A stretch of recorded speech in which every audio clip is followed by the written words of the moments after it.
जय जोहार, नमस्कार। दैनिक छत्तीसगढ़ चैनल देख रहे हैं आप और छत्तीसगढ़ प्रदेश की आज की सभी प्रमुख बड़ी खबरों को एक एक करके हम आपको विस्तार से बताएंगे। इससे पहले अगर आप छत्तीसगढ़ प्रदेश के हैं और छत्तीसगढ़ के समाचार को ठीक इसी प्रकार रोजाना देखना चाहते हैं तो नीचे लाल कलर का सब्सक्राइब बटन दिया है जिसे दबाकर इस चैनल को आपको सब्सक्राइब करना है।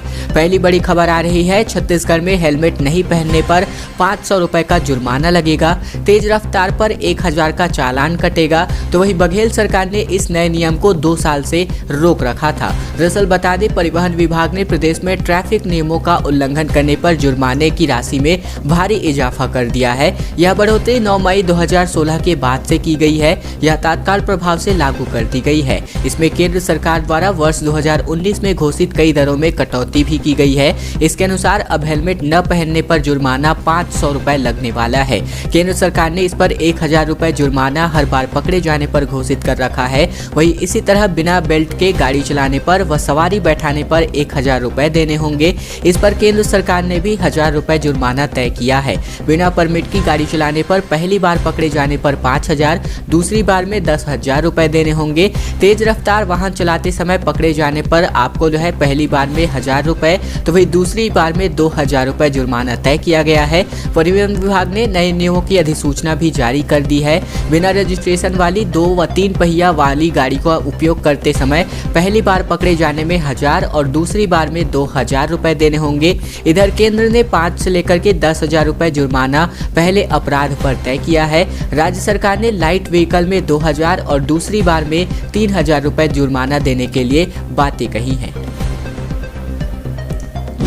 बड़ी खबर है, छत्तीसगढ़ में 3 ब्लॉक सहित कुल मिलाकर 5 तहसील प्रस्तावित। मनेन्द्रगढ़, चिरमिरी, भरतपुर के लिए प्रस्ताव राज्य सरकार को भेजा गया है। 3 ब्लॉक, 5 तहसील और 101 पटवारी हल्के का प्रस्ताव रवाना हो चुका है। दरअसल बात करें, बीते 15 अगस्त को मुख्यमंत्री भूपेश बघेल द्वारा घोषित जिले एमसीबी यानी कि मनेन्द्रगढ़, चिरमिरी, भरतपुर के लिए प्रस्ताव को राज्य सरकार को भेज दिया गया है। इस संशोधित प्रस्ताव को बीते 23 अक्टूबर को राज्य सरकार को सौंपा गया है। मनेन्द्रगढ़, चिरमिरी, भरतपुर के लिए जो प्रस्ताव भेजा गया है उनमें 3 विकासखंड खड़गवा, भरतपुर और मनेन्द्रगढ़, साथ ही साथ 5 तहसीलें जिनमें मनेन्द्रगढ़, खड़गवा, चिरमिरी, केल्हारी और भरतपुर के साथ साथ 101 पटवारी हल्के का नाम भी शामिल है। इस पटवारी हल्के में मनेन्द्रगढ़ के 19, भरतपुर के 35, खड़गवा के 26 तो वही चिरमिरी के 8, केल्हारी के 13 शामिल है। इस प्रस्ताव के अनुसार नवगठित जिले एमसीबी का कुल राजस्व क्षेत्रफल 1,72,639 हेक्टेयर होगा, जिसमें से 58,633 खाते धारक के हैं और इनमें से 412 गांव है,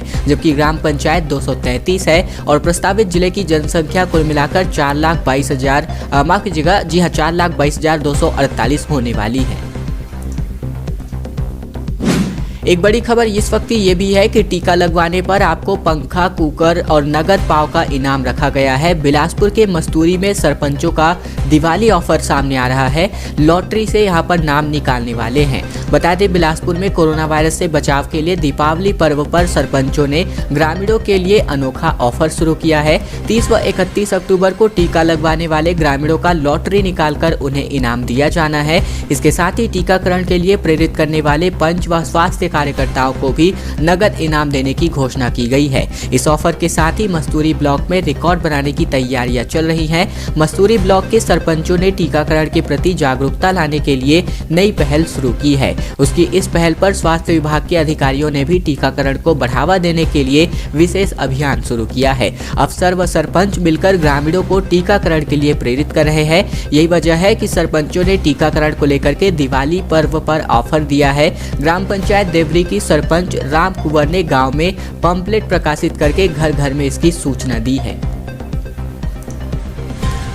राजधानी से लगे कुरूद से गुजरने वाला है नया मार्ग जो कि प्रस्तावित है। रायपुर और विशाखापट्टनम नया नेशनल हाईवे, दूरी इसकी होगी 200 किलोमीटर घटने वाली है। छत्तीसगढ़ से ओडिशा होकर आंध्र प्रदेश में दाखिल होगा। दरअसल बात करते हैं, राजधानी के पास कुरूद से ओडिशा होकर विशाखापट्टनम को जोड़ने वाले नए नेशनल हाईवे को केंद्र सरकार ने मंजूरी दे दी है। सड़क परिवहन एवं राजमार्ग मंत्री नितिन गडकरी ने यह जानकारी राज्य सरकार और नेशनल हाईवे के स्थानीय अफसरों को भेजी है। नई सड़क छत्तीसगढ़ को ओडिशा होकर आंध्र प्रदेश से जोड़ेगी। इसके बनने से रायपुर से विशाखापट्टनम की सड़क से दूरी लगभग 200 किलोमीटर कम हो जानी है। अभी से यहाँ पर जगदलपुर होते हुए विशाखापट्टनम 600 किलोमीटर है, जो नई सड़क के आने से 400 किलोमीटर रह जानी है। बता दें, आंध्र प्रदेश सरकार ने 5 साल पहले रायपुर से विजयनगरम होते हुए विशाखापट्टनम तक नया राष्ट्रीय राजमार्ग बनाने का प्रस्ताव दिया था। यह नेशनल हाईवे कुरूद से नगरी सिहावा होकर ओडिशा के नवरंगपुर से विशाखापट्टनम तक जाने वाला था। 5 साल पहले तत्कालीन सीएम डॉक्टर रमन सिंह ने आंध्र प्रदेश के तत्कालीन सीएम एम चंद्रबाबू नायडू द्वारा भेजे गए प्रस्ताव पर सैद्धांतिक सहमति दी थी। आंध्र प्रदेश के सीएम गडकरी को फरवरी 2017 में नए हाईवे का प्रस्ताव भेजा गया था। यही प्रस्ताव छत्तीसगढ़ सरकार को भी भेजा गया था, जिसे मंजूरी अब जाकर मिली है। एक अच्छी खबर यह है कि छत्तीसगढ़ पीएससी 2020 की परीक्षा का फाइनल चयन सूची जारी हो चुका है। आस्था बोरकर ने इस पर टॉप किया है। टॉप 10 में लगभग 4 महिला कैंडिडेट का भी नाम शामिल है। इस वक्त आप अभी जो टॉप 10 की लिस्ट है, साथ ही साथ चयन सूची है, वो इस वक्त देख रहे हैं। दरअसल सीजीपीएससी ने राज्य सिविल सेवा प्रारंभिक परीक्षा 2020 का फाइनल चयन सूची जारी कर दिया है। जारी रिजल्ट के अनुसार पहले पायदान पर आस्था बोरकर ने कब्जा जमाया है, तो वही टॉप 10 में 4 महिला कैंडिडेट का भी नाम शामिल है। दरअसल बता दें, राज्य सेवा प्रारंभिक परीक्षा 2020 का आयोजन 14 फरवरी 2021 को किया गया था तथा विज्ञापित पदों का 15 गुना अभ्यर्थियों का चिन्हांकन किया जाना था, परंतु वर्गों और उपवर्गों के अंतर्गत चिन्हांकित अंतिम अभ्यर्थी के समान प्राप्तांक वाले अतिरिक्त अभ्यर्थियों के चिन्हांकन के कारण 2763 अभ्यर्थियों का चिन्हांकन किया गया। दोस्तों, इस वक्त आप अभी जो लिस्ट है वो देख रहे हैं और इन सब तमाम अभ्यर्थियों को हमारी टीम यानी कि दैनिक छत्तीसगढ़ की तरफ से ढेर सारी शुभकामनाएं। और अब बात डेडिकेटेड फ्रेट कॉरिडोर के बारे में। दरअसल 100 किलोमीटर की औसत रफ्तार से मालगाड़ियां दौड़ेंगी। इस पर कारोबार भी बढ़ने वाला है। रेल मार्ग किसी भी शहर या फिर देश के परिवहन की रीढ़ हड्डी मानी जाती है। यह सिर्फ यात्री परिवहन के लिए नहीं बल्कि मालवाहक रेलगाड़ियों के लिए परिवहन और माल ढुलाई के नजरिए से भी काफी महत्वपूर्ण होता है। देश में मालगाड़ियों के परिवहन की असुविधा को खत्म करने के लिए वित्तीय वर्ष 2020-21-22 के रेल बजट में डेडिकेटेड फ्रेट कॉरिडोर की घोषणा हुई थी और इस योजना का क्रियान्वयन केंद्रीय रेल मंत्रालय करेगा। इसके तहत देश के एक छोर से दूसरे छोर को जोड़ा जाना है। इस योजना में 1600 किलोमीटर की रेल लाइन बनाई जानी है, जो सिर्फ और सिर्फ मालगाड़ियों के परिवहन के लिए ही रहने वाली है। साथ ही साथ इस रेल लाइन पर सिर्फ माल ढुलाई का ही काम किया जाना है। तो ये जो खबर है इसलिए भी महत्वपूर्ण हो जाती है क्योंकि इस डेडिकेटेड फ्रेट कॉरिडोर के माध्यम से बिलासपुर के 30 से भी ज्यादा गांव इस फ्रेट कॉरिडोर में शामिल होने वाले हैं। और अब खबर, हर साल महानदी के नदी में जो पानी आते हैं इसकी वजह से 25 से 30 मीटर जो कटाव है लगातार हो रहा है। मुख्यमंत्री से गांव वाले मिलेंगे। रेत घाट के चलते गांव के करीब जो महानदी है वो आ रही है। अब लगभग 100 मीटर दूर महानदी आ गई है। दरअसल ब्लॉक के महानदी तट पर बसा मोहान गांव अपनी पहचान लगातार खोता जा रहा है, क्योंकि रेत माफिया महानदी से जिस कदर रेत का उत्खनन कर रहे हैं उससे बाढ़ में हर साल मोहान गाँव का तट 25 से 30 मीटर पानी के कटाव में महानदी में समा जा रहा है। ग्रामीण गांव को बचाने के लिए महानदी में होने वाले रेत उत्खनन को बंद करने के लिए लगातार कई सालों से डिमांड कर रहे हैं और इस पर शासन और प्रशासन ध्यान नहीं दे रहा है। ग्रामीणों ने बैठक करके गांव को बचाने के लिए रेत घाट को बंद कराने का फैसला किया है और इसके लिए वे लोग जो है मुख्यमंत्री के पास फरियाद लेकर जाएंगे। अगर वहां सुनवाई नहीं होती है तो आंदोलन के लिए ये सभी ग्रामीण लामबंद होने वाले हैं।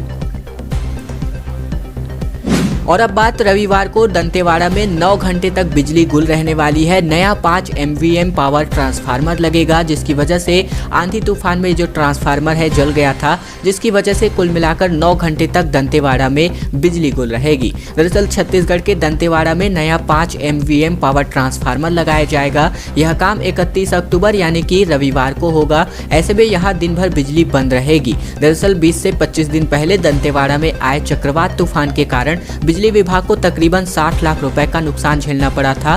5 MVA पावर ट्रांसफार्मर भी जल गया था। वहीं 27 घंटे की कड़ी मशक्कत के बाद बिजली व्यवस्था को बहाल कर दिया गया था, लेकिन पावर ट्रांसफार्मर नहीं लग पाया था। अफसरों ने इसे रायपुर से मंगाया है और अब जाकर ये पावर ट्रांसफार्मर लगने वाला है। एक अच्छी खबर मेडिकल स्टूडेंट्स के लिए, साथ ही साथ स्वास्थ्य सुविधाओं में वृद्धि के लिए कांकेर मेडिकल कॉलेज को 100 सीटों की मंजूरी मिल चुकी है। कोरबा और महासमुंद में एडमिशन देने की अनुमति नहीं, जबकि व्यवस्थाओं से नाखुश था राष्ट्रीय आयुर्विज्ञान आयोग। बता दें, राष्ट्रीय आयुर्विज्ञान आयोग यानी कि NMC ने छत्तीसगढ़ के कांकेर मेडिकल कॉलेज को MBBS की 100 सीटों पर प्रवेश की अनुमति दे दी है। इस मेडिकल कॉलेज को पिछले वर्ष ही मान्यता मिली थी। वहीं महासमुंद और कोरबा मेडिकल कॉलेज में प्रवेश की मान्यता के आवेदन को रद्द कर दिए गए हैं। स्वास्थ्य मंत्री TS सिंहदेव के मुताबिक कांकेर में नए मेडिकल कॉलेज की स्थापना की स्वीकृति मिल गई है। 100 MBBS सीटों वाला यह कॉलेज मेडिकल विद्यार्थियों की शिक्षा के साथ साथ क्षेत्र की स्वास्थ्य व्यवस्था को भी मजबूती प्रदान करेगा। अधिकारियों ने बताया है कि सरकार ने कांकेर, कोरबा और महासमुंद में नए बने मेडिकल कॉलेजों में MBBS की 100 सीटों पर प्रवेश के लिए आयोग की अनुमति मांगी थी। और अब व्यापारी भाइयों के लिए एक बहुत ही अच्छी खबर है, क्योंकि त्योहारों में दोगुने कारोबार की उम्मीद बताई जा रही है। धनतेरस से पहले ही अच्छा रिस्पांस है बाजार में। पुष्य में चमका बाजार, जबकि ऑटोमोबाइल, सराफा और कपड़ा बाजार में भी रौनक है। बता दें, एक खबर आ रही है रिपोर्टर सिटी रिपोर्टर के मुताबिक, रायपुर खबर आ रही है रायपुर से, दिवाली से पहले ही बाजार पुष्य नक्षत्र में जमकर चमका है। धनतेरस से पहले ही अच्छी खरीदारी हुई है। इधर इस आधार पर कारोबारियों का दावा है कि दिवाली में दोगुने से भी ज्यादा कारोबार की उम्मीद है।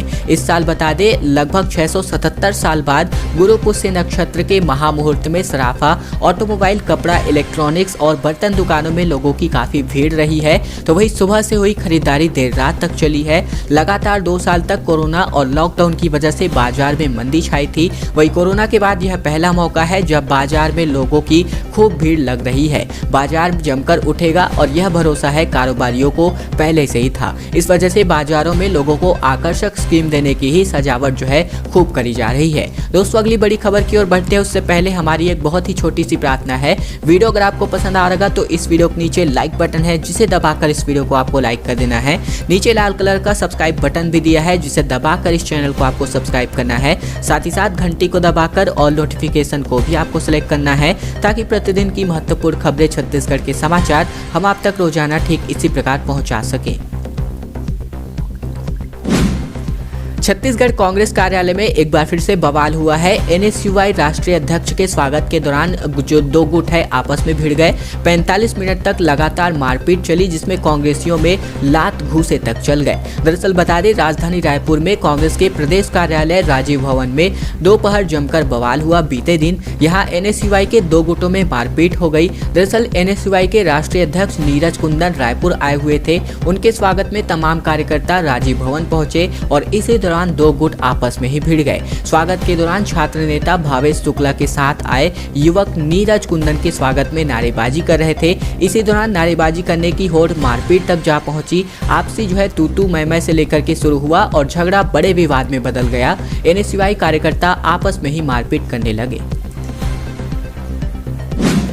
2.5 साल को लेकर के लगातार विपक्ष की सोनिया को चिट्ठी सामने आ रही है। भाजपा अध्यक्ष साय ने लिखा, कांग्रेस की गुटबाजी गैंगवार में बदली, तो वहीं इस पर कांग्रेस का भी पलटवार हुआ है। बता दें, छत्तीसगढ़ में सत्ताधारी दल और विपक्ष के बीच राजनीतिक टकराव लगातार गहराता जा रहा है। कांग्रेस में 2.5 साल के मुख्यमंत्री की चर्चाओं ने विपक्ष, खास करके भाजपा को एक बड़ा मौका दे दिया है। भाजपा प्रदेश अध्यक्ष साय ने कांग्रेस की राष्ट्रीय अध्यक्ष सोनिया गांधी को पत्र लिखा है। इसमें उन्होंने कांग्रेस की गुटबाजी के गैंगवार में बदलने की आशंका जताई है। वहीं साय ने मांग की है कि सोनिया गांधी 2.5 साल के मसले पर कोई ठोस निर्णय लेकर प्रदेश को राजनीतिक अस्थिरता से बचाएं। एक बार फिर से छत्तीसगढ़ में कोरोना के एक्टिव केसेस लगातार बढ़ते जा रहे हैं। सप्ताह भर पहले 214 एक्टिव केसेस बचे थे, जिनकी संख्या बढ़ करके अब 285 पहुंच गई है। 31 नए मरीजों की भी पुष्टि हुई है। दरअसल छत्तीसगढ़ में लगातार कोरोना संक्रमण कम हो रहा था, जिसे एक बार फिर से बढ़ते हुए दिख रहा है। देर रात आई रिपोर्ट के मुताबिक बात करें तो प्रदेश भर में कोरोना संक्रमण के 31 नए मामलों का पता चला है। तो वही सप्ताह भर पहले प्रदेश में कोरोना के एक्टिव मरीजों की संख्या महज 214 थी। अब यह संख्या बढ़कर 285 पर जहां पहुंची है। स्वास्थ्य विभाग के मुताबिक प्रदेश भर में कोरोना के 23,331 नमूनों की जांच हुई। इसमें 31 कोरोना के मामलों की पॉजिटिव रिपोर्ट हुई है। कवर्धा रवाना हुए हैं। बीजेपी प्रदेश अध्यक्ष विश्वदेव साय बोले, विधायक मोहम्मद अकबर की सह पर बीजेपी के लोगों को गिरफ्तार पुलिस कर रही है। बता दें, छत्तीसगढ़ के भाजपा अध्यक्ष विश्वदेव साय कवर्धा दौरे पर हैं। दरअसल उन्होंने रायपुर से अपने कुछ कार्यकर्ताओं के साथ वह रवाना हुए हैं और इस बीच उन्होंने मीडिया से बातचीत में कहा कि कवर्धा में भाजपा के लोगों को गिरफ्तार किया जा रहा है। दुर्भावना की वजह से पुलिस सरकार और विधायक मोहम्मद अकबर की सह पर काम कर रही है। सरकार के लोग इसे भाजपा और कांग्रेस की लड़ाई बनाना चाह रहे हैं। विवाद ऐसा था ही नहीं। वहां निर्दोष लोगों को पकड़ा गया है और हम कवर्धा जाकर गिरफ्तार कार्यकर्ताओं के परिजनों से मिलेंगे। हमारी पार्टी एक परिवार की तरह है। भाजपा के प्रदेश अध्यक्ष विश्वदेव साय कवर्धा में ही हो रही पुलिस कार्यवाही पर हमलावर हैं। साय ने ऐसी कार्यवाही को एक तरफा भी करार दिया है। दोस्तों, आज की खबरों का सिलसिला बस ये तक का था। वीडियो पसंद आया तो नीचे लाइक बटन है, जिसे दबाकर इस वीडियो को आपको बहुत ही छोटा सा लाइक कर देना है। नीचे लाल कलर का सब्सक्राइब बटन भी दिया है, जिसे दबाकर इस चैनल को आपको सब्सक्राइब करना है। साथ ही साथ घंटी को दबाकर और नोटिफिकेशन को भी आपको सेलेक्ट करना है, ताकि प्रतिदिन की महत्वपूर्ण खबरें, छत्तीसगढ़ के समाचार ठीक इसी प्रकार से हम आप तक रोजाना पहुंचा सकें।